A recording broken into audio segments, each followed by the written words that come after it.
58페이지 마가복음 4장 30절 32절 시작. 우리가 하나님의 나라를 어떻게 비교하며 또 무슨 비유로 나타낼까?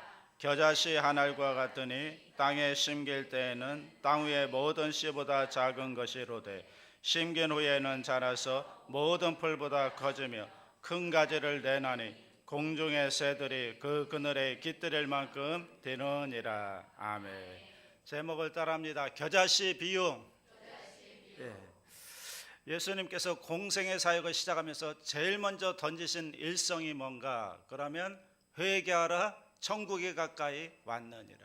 천국이 뭐죠? 하나님 나라. 하나님 나라에 대해서 제일 먼저 이야기를 하셨습니다.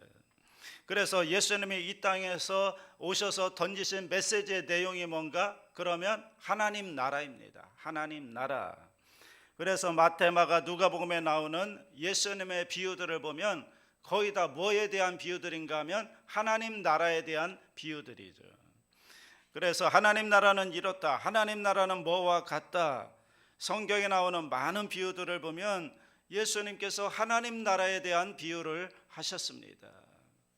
왜 그러셨을까? 그러면 하나님 나라는 설명하기가 어려워요. 그래서 주로 비유를 통해서 하나님 나라를 설명하시죠. 자, 그런데 오늘 우리가 읽었던 말씀을 보면 사실은 우리를 굉장히 당혹하게 만듭니다. 여러분, 하나님 나라 그러면 우리가 생각할 때는 뭔가 거대한 나라, 엄청난 나라 이렇게 생각을 하잖아요. 그런데 예수님께서는 하나님 나라를 설명하시면서 뭐라고 표현하는가 하면 겨자씨라고 표현합니다. 겨자씨라는 게 우리 마음 가운데 한 번에 다가오진 않지만 이스라엘 사람들에게는 겨자씨 하면 가장 작은 것으로 그들은 알고 있습니다. 그런데 왜 예수님께서는 그 크고 엄청난 영광스러운 하나님 나라를 설명할 때 겨자씨로 설명을 했을까? 여기에는 하나님 나라의 놀라운 비유가 의미가 있습니다. 첫째로는 하나님 나라는 작은 것으로부터 시작하기 때문이다. 이게 얼마나 우리에게 감사한지 모릅니다. 하나님 나라는 뭘로부터 시작한다고요? 작은 것, 보잘것없는 것으로부터 시작을 합니다. 아마도 예수님께서 제자들을 보셨을 때, 그리고 예수님 주위에 몰려든 사람들을 보셨을 때 겨자씨로 보시지 않았을까? 겨자씨와 같지 않았을까? 12제자 보십시오. 뭐 그렇게 뛰어난 사람들이 없어요. 뭐 관료직에 있는 사람들도 없고, 뭐 부자도 없고, 뭐 학식에 뛰어난 어떤 바리새이나 랍비 출신들도 없었습니다. 대부분이 어부 출신이고, 그것도 북쪽의 갈릴리, 별로 인정을 받지 못하던 갈릴리 출신들이죠. 또 어떤 사람은 열심히 독립운동하는, 요즘으로 말하면 데모하는 사람도 있었고요. 그리고 마태는 민족의 반역자로서 그 세리 출신이었고요. 그러니까 제자들의 일면을 보면 그 가운데 특별하게 뭐 내세울 것이 없는 사람들, 이 사람들이 주로 12제자이죠. 나중에 얼마나 뿌리가 없었는가 하면요, 예수님의 십자가에 못 박히시니까 다 버리고 도망가 버리잖아요. 정말 보잘것없는 사람들, 예수님 주변에 몰려든 사람들은 어땠을까요? 어떤 뜻 있는 지식인이나 정치인이나 어떤 그런 유명한 사람들이 아니라 전부 다 몰려든 사람들이 가난하고 배고프고 병에 걸린 사람들, 귀신 들린 사람들, 창기들, 세리들, 마치 상한갈대와 꺼져가는 등불 같은 사람들, 주위에 보면은 별로 알아주지 않는 사람들이 다 예수님 주위에 모여들었습니다. 그런데 지금 예수님께서는 그들을 바라보면서 실망하지 않으면서 뭐라고 말씀하시는가 하면 하나님 나라가 바로 너희와 같다는 거예요. 큰 데서 시작하는 게 아니라는 거예요. 하나님 나라는 뭐 지식에 뛰어난 사람들로부터 시작하는 것도 아니고 뭐 돈 많은 부자들로부터 시작하는 것도 아니고 정말 작고 보잘것없는 너희와 같은 사람들을 통해서 시작하는 거야. 여러분, 이것이 얼마나 큰 축복인지 모릅니다. 저는 그래서 이것이 복음이라고 생각합니다. 초대교회를 보면요, 이런 작은 것들, 보잘것없는 것들, 겨자씨와 같은 사람들 통해서 하나님 나라가 얼마나 확장되어 가고 성장하는 것을 알 수가 있죠. 그들이 자라기 시작합니다. 처음에는 12명이 모였어요. 12명이 120명이 되고 120명이 나가서 성령 충만 받고 복음을 전했더니 수천 명이 회개하고 돌아왔죠. 그들이 또 돌아와서 나가서 이방인에게 복음을 전하고 로마의 복음을 전하고 땅끝까지 복음을 전하고 그리고 오늘 우리에게까지 복음이 확산된 것이 아닙니까? 얼마나 작은 그 12명이라고 하는 겨자씨 같았던 사람들, 별 볼 일 없던 사람들, 그 사람들을 통해서 하나님께서는 하나님 나라를 이 땅에 크게 확산시켜 나갔다는 것입니다. 그래서 하나님 나라는 이 땅에 어떤 능력으로부터 시작하는 게 아니라는 거예요. 뭘로부터 시작한다고요? 작은 것, 보잘것없는 것, 이런 연약한 사람들을 통해서 하나님 나라가 일어난다는 것입니다. 여러분, 만약에 이게 얼마나 감사합니까? 만약에 하나님 나라를 시작할 때 만약에 뭔가 지식이 있고 뭔가 부유하고 뭔가 좀 갖춘 사람들을 통해서 이렇게 하나님 나라를 확산하겠다고 하나님께서 정하셨다면 그러면 저와 여러분은 여기에 참여할 수가 없을 수도 있겠죠. 그런데 하나님 나라는 정말 작고 보잘것없는 겨자씨로부터, 사실은 예수님께서 이 땅에 오실 때의 모습도 그랬잖아요.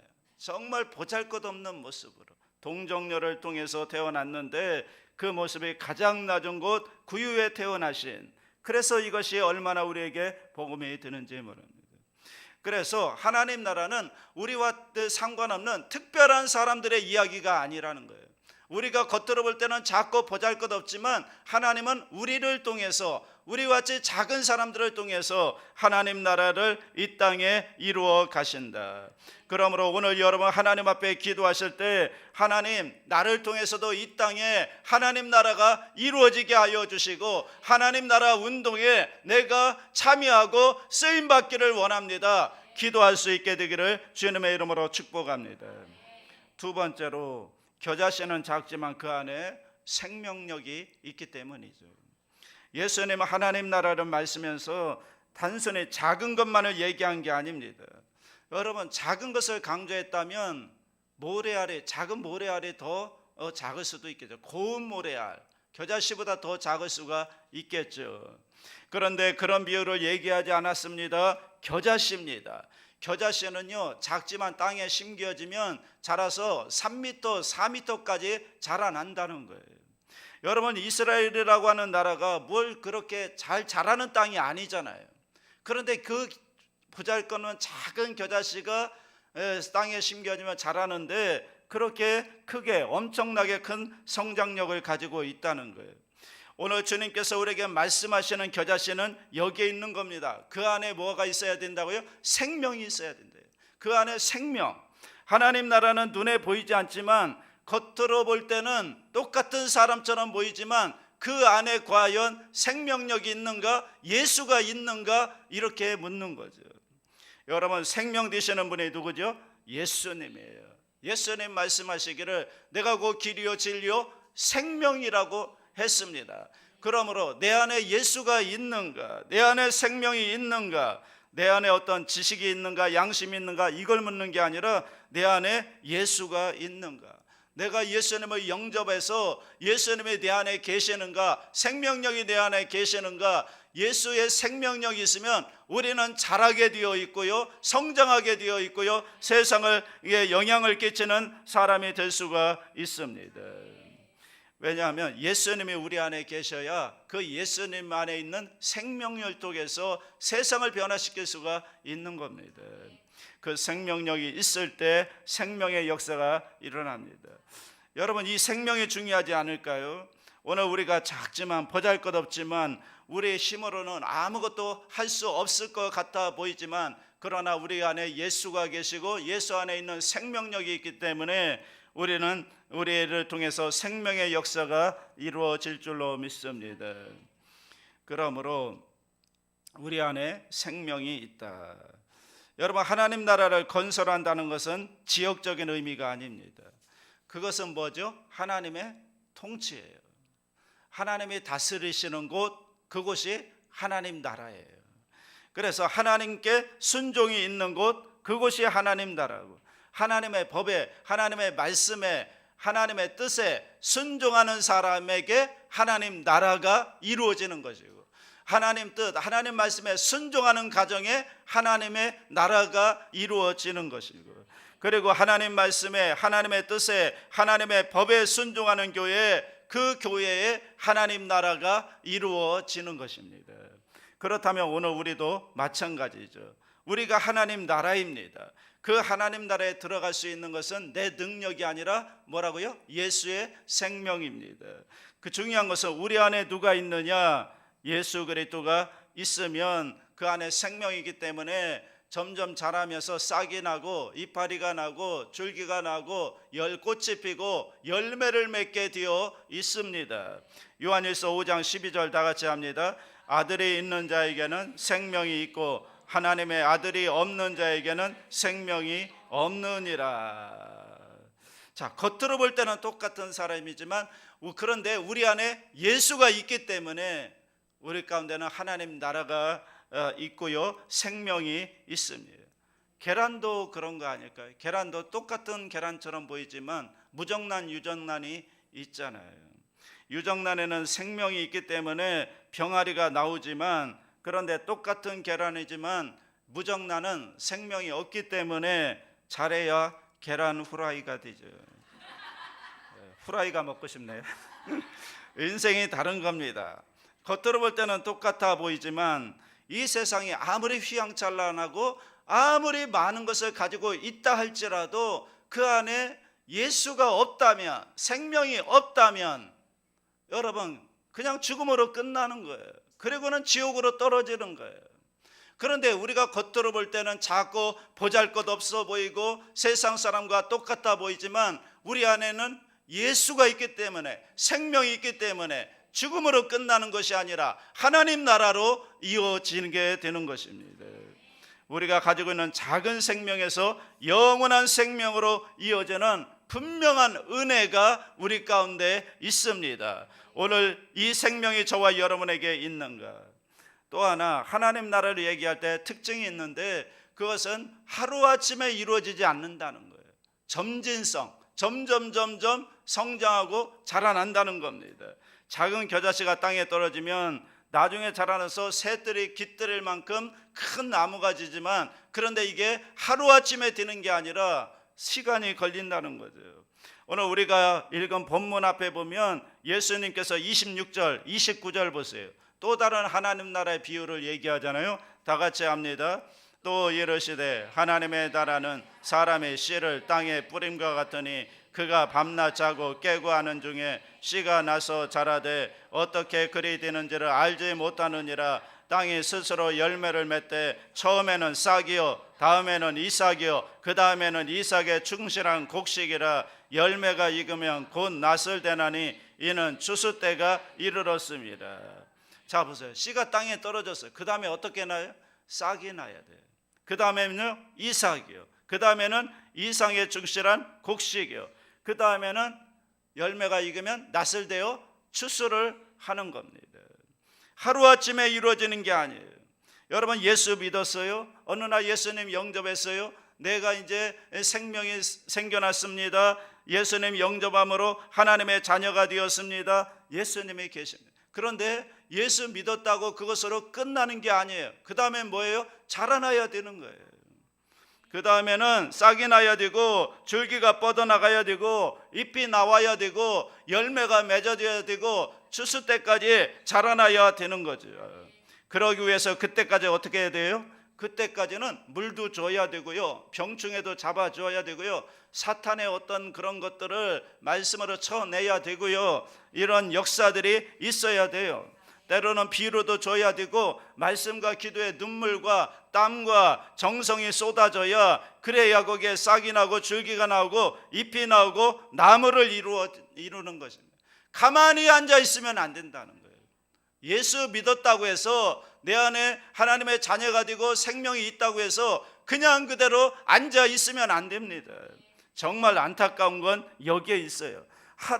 하루아침에 이루어지는 것이 아닌데 하나님 나라 운동이 우리가 그냥 멈추어 버린 것이 아닌가. 그냥 내 안에 심긴 것으로 만족해요.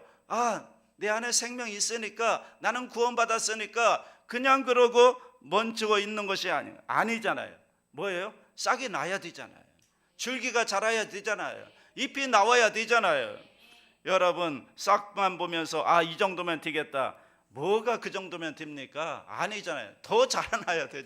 계속 자라나야 돼요. 하늘나라 갈 때까지 계속 자라나고 성숙해져야 됩니다. 그러려면 어떻게 돼요? 비료도 줘야 되고, 영양분도 공급해야 되고, 또 가꿔줘야 되고, 바람이 불면 지지대도 세워줘야 되고. 그래서 교회에서 계속 강조하는 게 뭐냐면 말씀을 읽으라는 거예요.